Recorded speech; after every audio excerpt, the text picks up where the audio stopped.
از اول قصه بگم، از اونجایی که به دنیا میاد.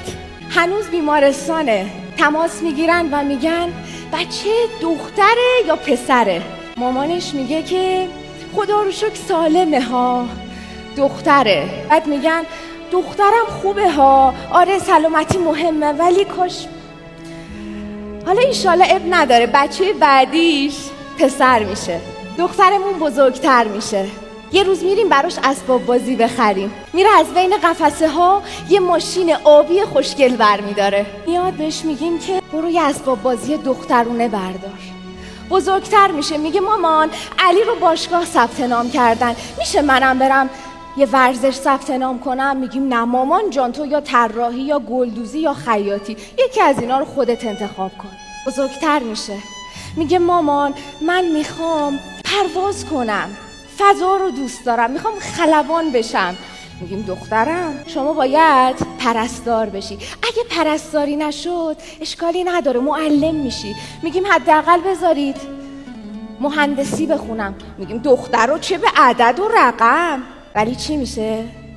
همون دختر میشه مریم میرزاخانی، ستاره فراموش نشدنی ریاضی.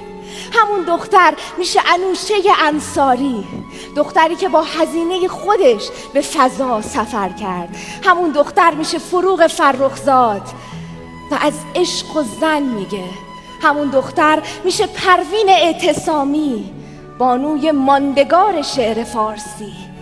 اگه توی تاریخ سفر کنیم میشه ماندانا، مادر کوروش. میشه پوراندخت، اولین پادشاه زن در ایران که به 10 کشور آسیایی پادشاهی کرد. خب اون موقع نگاه آدم ها به زن خوب نبوده، اما پوراندخت تصمیم میگیره که به کشورش سر و سامان بده و همه اون رو به عنوان عادل، عاقل و نیکوکار میشناسن. همون دختر میشه بیبی استرآبادی که در زمان مشروطه اولین مدرسه در ایران رو تأسیس میکنه، اولین مدرسه دخترانه در ایران رو. همون دختر میشه زینب پاشا که توی تبریز زمانی که ناصرالدین شاه بوده و احتکار و اینا خیلی رواج داشته، 3000 تا زن رو بسیج میکنه، میرن توی بازار و بر علیه محتکران قیام میکنن. اینا رو گفتم که به اینجا برسم.